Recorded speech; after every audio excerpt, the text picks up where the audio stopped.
ಇದನ್ನು ನೋಡಿ ನಿಮ್ಗೆ ಅನಿಸಿರ್ಬೋದು ಯಾವ ಥರ ಇಲ್ಲಿ ಗಾಳಿ ಐತಿ ಅಂಥೇಳಿ. ಆ ಗಾಳಿಯಿಂದ ಗೇಟ್ ತಿರುಗಾಡೋದು ನಿಮ್ಗೆ ಇಲ್ಲಿ ಕಾಣಿಸ್ತಿರ್ಬೋದು. ಇವತ್ತು ನಾವು ಹೊರಟಂಥ ಜಾಗ ನಿಮಗೆ ತಮ್ಮನೇಲಿ ನೋಡಿ ಗೊತ್ತಾಗಿರಬಹುದು. ಈಶ್ವರ ಕೊಳ್ಳ ಅಂಥೇಳಿ ಕರ್ನಾಟಕದ ಬೆಳಗಾವಿ ಜಿಲ್ಲೆಯ ರಾಮದುರ್ಗ ನಗರ ಹೊರವಲಯದಲ್ಲಿ ಅತ್ಯಂತ ಸುಂದರ ಹಾಗೂ ಪ್ರಸಿದ್ಧವಾದ ಪ್ರಾಕೃತಿಕ ಧಾರ್ಮಿಕ ಪ್ರವಾಸಿ ಸ್ಥಾನ ಆಗೈತಿ ಅಂತ ಹೇಳ್ಬೋದು. ಇದನ್ನು ರಾಮದುರ್ಗದ ಗ್ರ್ಯಾಂಡ್ ಕ್ಯಾನನ್ಸ್ ಅಂತಲೂ ಕೂಡ ಕರೆಯಲಾಗುವಂಥ ಒಂದು ಸುಂದರ ಸ್ಥಳಕ್ಕೆ ನಿಮಗೆಲ್ಲರಿಗೂ ಸ್ವಾಗತ. ಸೊ ನೋಡ್ಬೋದು ಯಾವ ಥರ ಇಲ್ಲಿ ಸ್ಟಾರ್ಟಿಂಗಿಗೆ ನಿಮ್ಗೆ ಕಾಣ್ಬೋದು ಈ ಥರದ ದಾರಿ ಐತಿ.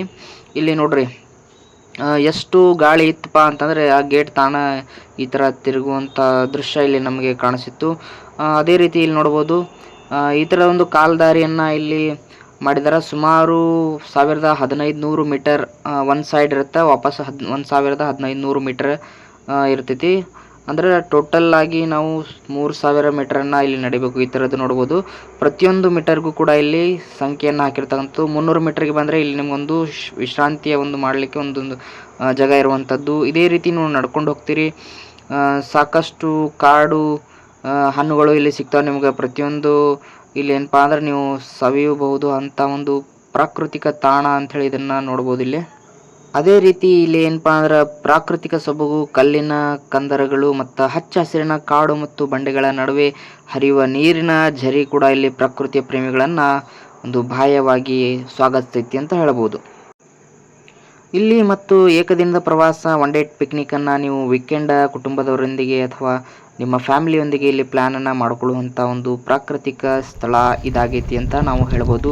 ಸೊ ಈ ವಿಡಿಯೋನ ಸ್ಕಿಪ್ ಮಾಡಿದ ಪೂರ್ತಿಯಾಗಿ ನೋಡ್ರಿ. ಈಗ ನೀವು ಮುಂದೆ ನೋಡುವಂಥ ಸ್ಥಳನ ನೀವು ಅತ್ಯಂತ ಎಂಜಾಯ್ ಮಾಡುವಂಥ ಒಂದು ಶಾಂತವಾದಂಥ ಸ್ಥಳ ಅಂಥೇಳಿ ಇದನ್ನು ಹೇಳೋಕ್ಕೆ ಇಷ್ಟಪಡ್ತೀವಿ. ಇದು ಬೆಳಗಾವಿ ಜಿಲ್ಲೆ ರಾಮದುರ್ಗ ತಾಲೂಕಿನ ಶ್ರೀ ಪ್ರಸಿದ್ಧ ಈಶ್ವರ ಕೊಳ್ಳ ದೈವಿವನ ಡಿವೈನ್ ಫಾರೆಸ್ಟ್ ಅಂತ ಇದನ್ನು ಕುರಿತು ಸಂಪೂರ್ಣ ಮಾಹಿತಿಯನ್ನು ಈ ವಿಡಿಯೋಗೆ ಶೇರ್ ಮಾಡಲಿಕ್ಕೆ ಆಯಿತು. ಆಮೇಲೆ ಈಶ್ವರ ಕೊಳ್ಳ ದೇವರ ಒಂದು ವನವು ಪ್ರಕೃತಿ ಸೌಂದರ್ಯ, ಧಾರ್ಮಿಕ ಮಹತ್ವ ಮತ್ತು ಪರಿಸರ ಸಂರಕ್ಷಣೆಯ ಅದ್ಭುತ ಸಂಗಮವಾಗೈತಿ ಅಂತ ಹೇಳ್ಬೋದು. ಈ ಸ್ಥಳಕ್ಕೆ ಭೇಟಿ ನೀಡುವವರಿಗೆ ಹಸಿರು ವಾತಾವರಣ, ಶಾಂತಿ ಮತ್ತು ಆಧ್ಯಾತ್ಮಿಕ ಅನುಭವವನ್ನು ಕೂಡ ಇಲ್ಲಿ ದೊರೀತೈತಿ. ಯಾಕಂದರೆ ಇಲ್ಲಿ ನೀವು ಬಂದ್ರೆ ಕಂಪ್ಲೀಟ್ಲಿ ಪೀಸ್ ಆಫ್ ಮೈಂಡ್ನ ನೀವು ಇಲ್ಲಿ ಹುಡ್ಕೊಂಡು ಬರ್ಬೋದು. ಇಲ್ಲಿ ನೋಡ್ಬೋದು ಯಾವ ಥರ ಇಲ್ಲಿ ಒಂದು ವ್ಯೂ ನಿಮಗೆ ತೋರಿಸ್ತೀನಿ. ಸೊ ಅಷ್ಟು ಸುಂದರವಾಗೈತಿ ಮತ್ತು ಅಷ್ಟು ಶಾಂತವಾಗೈತಿ ಅಂತ ನಾವು ಇಲ್ಲಿ ಹೇಳಲಿಕ್ಕೆ ಇಷ್ಟಪಡ್ತೀನಿ. ಇಲ್ಲಿ ಒಂದು ಈಶ್ವರಲಿಂಗವನ್ನು ಕೂಡ ಪ್ರತಿಷ್ಠಾಪನೆ ಮಾಡಿರುವಂಥದ್ದು ಕಲ್ಲಿನ ಗುಹೆ ಒಳಗೆ ಇಲ್ಲಿ ಕಾಣಿಸ್ತೈತಿ. ಇನ್ನೂ ಏನಪ್ಪ ಇಲ್ಲಿ ಇನ್ನೂ ಸ್ವಲ್ಪ ಮಳೆ ಕಡಿಮೆ ಆಗಿರೋದ್ರಿಂದ ಇಲ್ಲಿ ನೀರು ಸಿಗಲಿಲ್ಲ. ಇಲ್ಲಾಂದ್ರೆ ಇಲ್ಲಿ ಕಂಟಿನ್ಯೂಸ್ ಆಗಿ ಫ್ಲೋ ಆಫ್ ವಾಟರ್ ಇದ್ದೇ ಇರ್ತೈತಿ. ಜರಿ ನೋಡ್ಬೋದು ಇಲ್ಲಿ ಸಣ್ಣಗೆ ಹೆಂಗೆ ಬರೋದಿಲ್ಲ. ಈ ಈಶ್ವರ ಲಿಂಗದ ಕೆಳಗಿಂದನೂ ಕೂಡ ಇಲ್ಲಿ ನೀರು ನೈಸರ್ಗಿಕವಾಗಿ ಬರುವಂಥ ದೃಶ್ಯಗಳು ಇಲ್ಲಿ ಸಾಕಷ್ಟು ಬಾರಿ ನಾವು ಇಲ್ಲಿ ಬಂದಾಗ ನೋಡಿದ್ದೀವಿ. ಸೊ ಈ ಬಾರಿ ನಮಗೆ ಇಲ್ಲಿ ನೋಡಲಿಕ್ಕೆ ಸಿಗಲಿಲ್ಲ ನೀರು, ಆದರೂ ಕೂಡ ಸಣ್ಣಗೆ ಇಲ್ಲಿ ಜರಿಯನ್ನು ಇಲ್ಲಿ ಹರಿತಿರುವುದು ನಿಮಗೆ ಕಾಣಿಸ್ತಿರ್ಬೋದು ಈ ದೃಶ್ಯದಲ್ಲಿ. ಅದೇ ರೀತಿ ಇಲ್ಲಿ ಬಂಡೆಯನ್ನು ಸಿಳ್ಳಿಕೊಂಡು ಹೊರಗಡೆ ಬಂದಂತಹ ಮರಗಳು ಕೂಡ ಇಲ್ಲಿ ನಿಮ್ಗೆ ಕಾಣಿಸುತ್ತೆ. ಅಲ್ಲಿ ಮೇಲೆ ನೋಡಿ ಟಾಪ್ನಲ್ಲಿ ನೋಡ್ಬೋದು ನೀವು.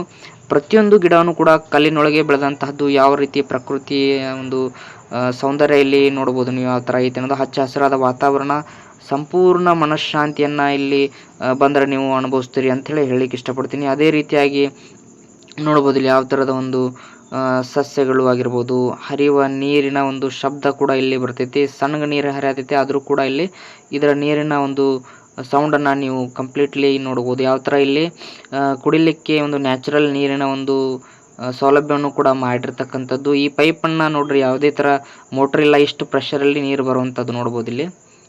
ನೋಡ್ರಿ ಯಾವುದೇ ಥರ ಮೋಟ್ರ್ ಇಲ್ಲ. ಅಲ್ಲಿ ನೋಡ್ಬೋದು, ಇಲ್ಲಿ ತೋರಿಸ್ತೀನಿ ನಿಮ್ಗೆ. ಇಲ್ಲಿ ಏನಪ್ಪ ಅಂತಂದ್ರೆ ಈ ಪೈಪನ್ನು ಜಸ್ಟ್ ಇಲ್ಲಿ ಕಲ್ಲು ಹಾಕಿ ಇಟ್ಟಿರೋದು, ಯಾವುದೇ ಥರ ಮೋಟ್ರ್ ಇಲ್ಲ, ಏನಿಲ್ಲ. ಅಷ್ಟು ಪ್ರೆಷರಾಗಿ ಅಲ್ಲಿ ನೀರು ಬರಾಕ್ತೈತಿ ಅಂಥೇಳಿ ನಿಮ್ಗೆ ಕಾಣ್ಬೋದು. ಇದು ಇನ್ನೂ ಸ್ವಲ್ಪ ಇದು ಮಿನಿಮಮ್ ನೀರು ಅಂತ ಹೇಳ್ಬೋದು. ಇದು ಮಿನಿಮಮ್ ಲೆವೆಲ್ ಆಫ್ ವಾಟರ್.